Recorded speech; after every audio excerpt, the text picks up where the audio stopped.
రోహిత్ శర్మ వల్లే ముంబై టీం ఓడిపోయిందట.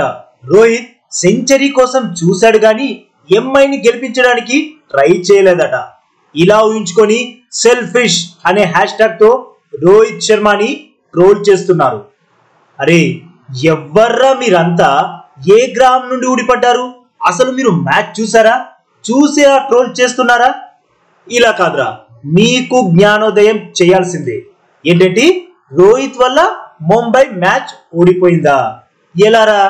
ఏ ఒక్క బ్యాటర్ కూడా చెన్నై బౌలర్స్ ని ఎదుర్కోలేక పెవిలియన్ దారి పడుతుంటే సిఎస్కే బౌలర్స్ ని వణికించిన ఒకే ఒక్క బ్యాటర్ రోహిత్ శర్మ. తన వల్ల మ్యాచ్ ఓడిపోయిందా? రోహిత్ ఒక్కడే 63 బంతుల్లో 5 సిక్స్లు 11 ఫోర్లతో 105 రన్స్ చేశాడు. మీరేమంటున్నారు? సెంచరీ కోసం చూశాడు కానీ మ్యాచ్ గెలిపించేందుకు ట్రై చేయలేదా? సరేరా, మీరన్నదే నిజం అనుకుందాం, జస్ట్ అనుకుందాం. రోహిత్ ఎన్ని బంతులు ఆడాడు? 63. మరి మిగిలిన బంతులు 57. మరి ఆ 57 బంతుల్లో టీం అంతా కలిసి ఏం పీకారు? కేవలం 81 పరుగులే చేశారు.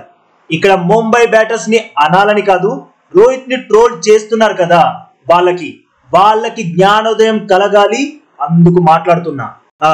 మీరు చెప్పండి, 63 బంతుల్లో ఒక్కడే 105 రన్స్ చేస్తే సెల్ఫిష్ అంటున్నారు.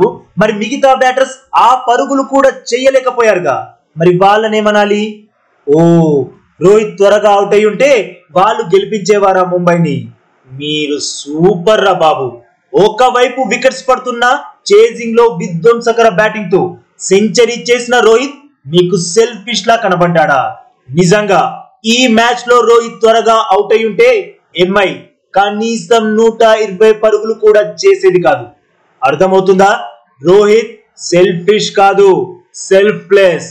అది ఎందుకో కూడా చెప్తా. T20 ఫార్మాట్ లో సెంచరీ చేయడం మామూలు విషయం కాదు, అది చేజింగ్ లో, దట్టు చెన్నై టీం లాంటి టాప్ క్లాస్ బౌలర్స్ ని ఎదుర్కొని. మరి మీరు మ్యాచ్ చూసారు కదా, సెంచరీ చేశాక రోహిత్ బ్యాట్ పైకెత్తాడా? చెప్పండి సార్లు, చెప్పండి. సెంచరీ చేశాక రోహిత్ బ్యాట్ పైకెత్తాడా? లేదు. ఎందుకో తెలుసా? రోహిత్ కి తను సెంచరీ చేయడం ఇంపార్టెంట్ కాదు, టీం ని గెలిపించడమే ఇంపార్టెంట్. రోహిత్ ఎప్పుడు పర్సనల్ రికార్డ్స్ ని లెక్కే చేయడు, టీం ని గెలిపించేందుకే ఆడతాడు.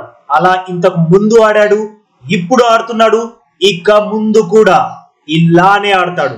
అర్థమవుతుందా? ఇప్పటికైనా రోహిత్ ని సెల్ఫిష్ అని ట్రోల్ చేయకండి. రోహిత్ సెల్ఫ్లెస్ ప్లేయర్ అని గర్వంగా ప్రపంచానికి చాటండి. ఏమంటారు ఫ్రెండ్స్? నేను చెప్పింది 100% రైట్ అనేవాళ్ళు వీడియోకి ఒక లైక్ కొట్టండి. రోహిత్ శర్మ ఒక సెల్ఫ్లెస్ ప్లేయర్ అని నాలాగా బలంగా నమ్మేవాళ్ళు మన ఛానల్ ని సబ్స్క్రైబ్ చేయండి.